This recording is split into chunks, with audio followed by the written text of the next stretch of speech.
Hi everyone, I'm Bene, and this is my entry for Agma Schwa's Conlang Circus. I'm German and a stonemason. When speaking English, I find it hard to talk about my job because I don't know the words for my tools in English. I've tried to find translations on the internet, but for most of them I couldn't find any. So I thought instead of talking about my tools, why not talk through them?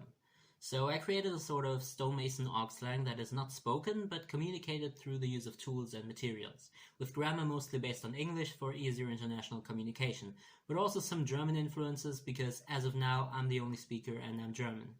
I don't know if that's enough to qualify for the perfect trifecta. I would like to think so, but I'll leave that up to the judges. But at the very least it's rock related. Now, since the traditional craft of stonemasonry is slowly dying out, and the overlap between stonemasons and people interested in linguistics probably includes approximately 3 people worldwide, if I'm being generous, it's questionable whether or not anyone except me will care to use it, but alas. The tools and materials I use will necessarily have to convey multiple meanings. My toolbox, for example, conveys the very specific meaning of, well, toolbox, or box more generally, or even more generally container. Also the verb to contain. And since it contains all my tools, it also means all. Which one it means in any specific context has to be deduced from, well, context. But I'll get to that. For now, we first need to talk about grammar. Luckily, English grammar isn't too complex. If I were to do this based on German grammar, I'd have to consider 3 genders, 4 cases, lots of verb morphology. With English grammar, it's just way more doable. First, tense. Let me tell you a few things about rocks. There are 3 main rock types: igneous, sedimentary, and metamorphic. They develop through what is called the rock cycle. It begins deep under the Earth's surface when magma cools and becomes igneous rock, like this piece of gabbro. If the rock is transported to the surface, it will eventually be subject to erosion. The eroded rock fragments may be buried under additional material and transformed into sedimentary rock, like this piece of sandstone. If these rocks are brought back underground and become subject to immense heat and pressure, they transform into metamorphic rock, like this piece of marble. This is a very simplified explanation, and it's by no means a linear process, but it gives us a convenient way to express tense. If we assume we start with igneous rock, which becomes sedimentary rock, which becomes metamorphic rock, we can say igneous rock expresses past, sedimentary rock present, and metamorphic rock future. Since English already lacks personal endings except for a third person s, we can easily ignore them, as who is doing the verb is already apparent through word order. Now what about nouns? We'll need a way to express singular and plural. An easy way to do this is by tapping on the noun. Tapping on the box once means box, tapping twice means boxes. This also helps to make it clear something is being used in its noun meaning. Next, possession. Possession is indicated by holding. Since English marks possession on the possessor, not the possessee, we hold whatever is possessing something, and then tap what is being possessed. My toolbox would be holding my arm and tapping the toolbox. Sometimes we'll need to hold things we don't want to apply the possessive to, so for clarity, the possessive is only applied with the right hand. We use the right hand for tapping as well. We could use the left hand instead, but I'm right-handed, and as of now I'm the only speaker of this language, so right-hand it is. Now, how do we generate vocabulary? Basically through word association. Let's have a look at the sentence we need to translate. According to. Another way to put that would be based on. How can you say based on with stones? Well, you put one stone on another stone. Based on. Next we have all, which we already know how to say, tapping at the toolbox. Known is a little more tricky. What is proof of my knowledge as a stonemason? Well, my Gesellenbrief, my journeyman papers in English. I just recently finished my apprenticeship, so I don't have my journeyman papers yet. I'll get them in the ceremony soon, but I don't have them here yet, and even if I did, I wouldn't show them on YouTube since it's an official document with my full name on it, blah blah blah. So I'll just use a piece of paper as a stand-in for the purpose of this video. But yes, if you want to say you know something in this language, you have to be at least a journeyman stonemason. Now, this could also mean knowledge as a noun, but it's a verb here and in the past participle. Let's use the past tense for the past participle as well, since the forms are also the same in English, at least in regular verbs. So known is putting the journeyman papers on igneous rock. Now we have the word laws. Laws are rules, which sounds like ruler. Now this metal ruler is called a Richtscheit in German, and it will be used to mean rule. Now because it's plural, I'll tap it twice. Now we have of, which we can translate with the possessive, but since based on all rules, aviations isn't, well, right, in English we have to change the sentence structure. How about based on all of aviation's known rules? Now we can simply hold the word for aviation to indicate possession. But what is the word for aviation? Well, aviation is flight, and how do you make something fly with stones and tools? You make a corner fly off. Then hold the corner piece with your right hand to indicate possession. Next we have there is. We should have ways to translate auxiliary verbs since they are so common. Most importantly, we need words for to be, to do, to have, would, can, must, and need. We should map these words to specific objects for simplicity, so we don't need to perform long, complicated actions whenever we want to say be or do, etc. So there are different types of chisels for different purposes. For example, this is called a Sprengeisen in German, this is a Spitzeisen, a Zahneisen, a Beizeisen, a Schariereisen, just to name a few. Let's say to say there is, you use a Beizeisen. Now, use it on what? Well, there is no way. How do we say way? By creating a small path or way in the stone with our Beizeisen. Now, which stone? It's present tense, so sedimentary rock, like the sandstone. But there is no way. So how do we say no? Well, there are two tools to use with your chisel. This is a Fäustle and this is a Knüpfel. We are using a Beizeisen for the sentence, which is supposed to be used with the Knüpfel. If I wanted to say there is a way, I would use the Knüpfel and the Beizeisen to cut a small path into the sandstone. But since I need to say there is no way, well, I have to do something that my boss would probably fire me for. I have to use the Fäustle with the Beizeisen. So now we know how to say no by using the wrong type of hammer with the chisel. So next, a bee. Now this one's a little complicated. What is a bee? It flies, it's yellow and black, it's striped, and it has a sting. We know how to express flight, making the corner of a stone fly off. Yellow and black are easy too, since we have yellow sandstone and black gabbro. Stripes are like paths, so we can tap at the path in the sandstone twice, since it's several stripes. Now for the sting, we can tap at the point of the Spitzeisen. So a bee is a flying yellow black stripes sting thing. Yeah. I cut off the corner with a Zahneisen to mean can, using a Knüpfel, which is the right tool for it, since we're saying the bee can fly, not that it can't. Sandstone again, since we're talking about a general truth about bees, so we're using the present tense. Then I take a piece of sandstone in one hand and a piece of gabbro in the other to say it's both black and yellow. Next I tap the stripe in the sandstone twice to say it has multiple stripes. And finally I tap the point of my Spitzeisen to say it has a sting. But how do I make it clear that all of those actions belong together in one word? Well, I'll use my toolbox again to indicate all these actions are contained in one word. I hold it up with the left hand, since right hand would indicate possession. Then I do all the actions required to say be. Then I hold it up again to act kind of like brackets and tap it once to specify it's one singular be. Now that's a lot of effort for a three-letter word, but it's the best I can do with this. Now next there is should be able to fly. In this case we can just replace it with can fly for brevity, and so we can just use one action to mean can. So I'll again use my Zahneisen and a Knüpfel to make a piece of sandstone fly off for the meaning can fly. Now that's the first sentence done. On to the second one.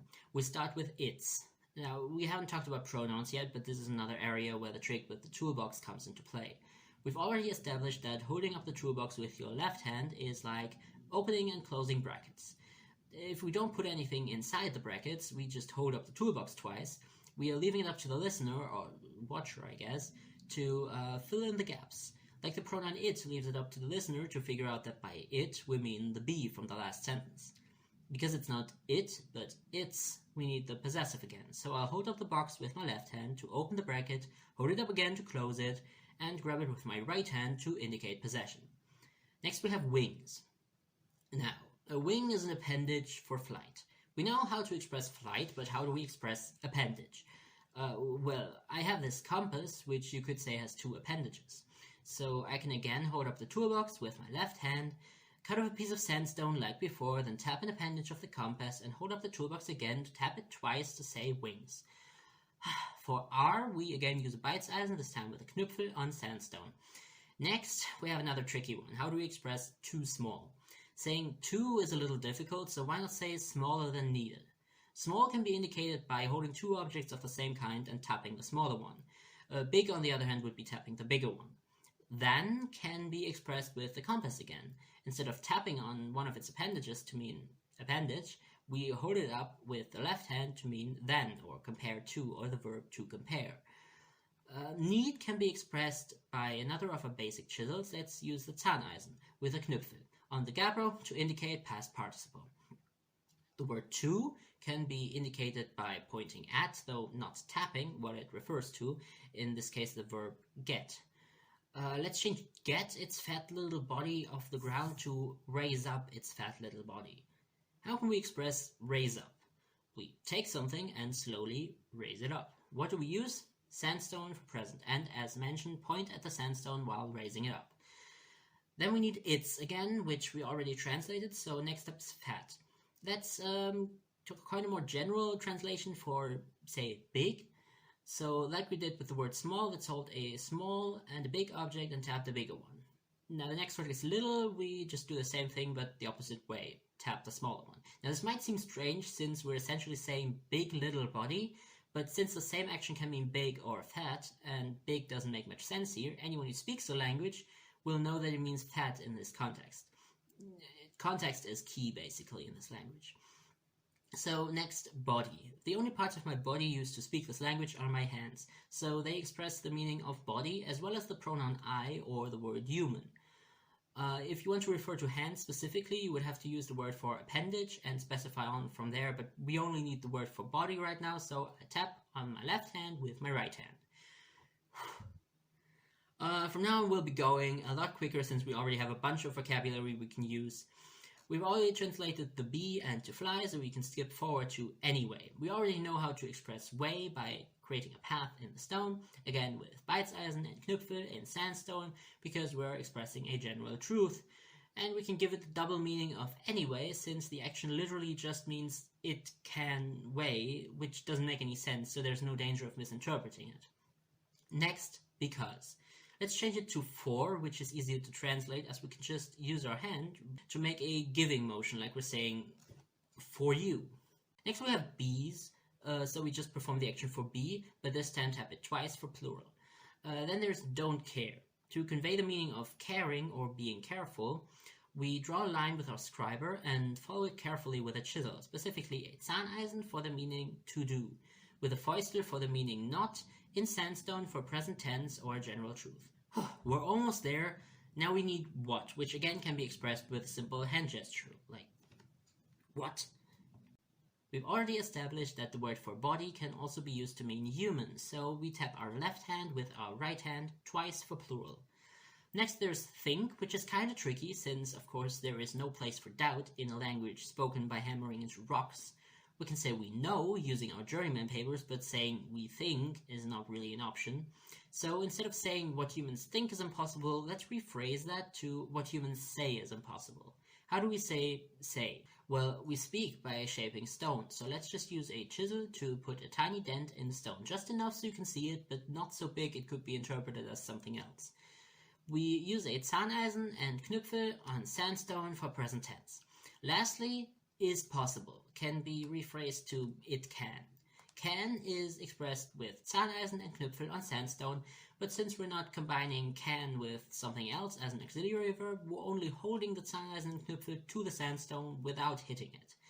And that's it. Now, we've changed the wording of the quote slightly in order to translate it. The English translation of our Stonemason sentence thingy now reads, based on all of aviation's known laws, there is no way a bee can fly. Its wings are smaller than needed to raise up its fat little body. The bee flies anyway, since bees don't care what humans say they can. Which I think is close enough, honestly. So yeah, here's the full translation in Stonemason Auxlang. Hope you enjoy.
Okay, that was it. So I hope you guys liked it. I don't know if that's the start of me doing more YouTube videos, but we'll see. Okay, bye. By the way, this is how I filmed. Have this construction of cardboard boxes that hold up these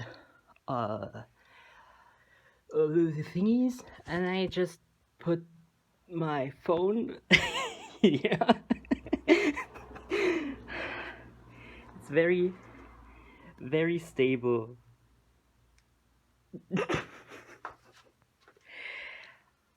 But it worked, mostly.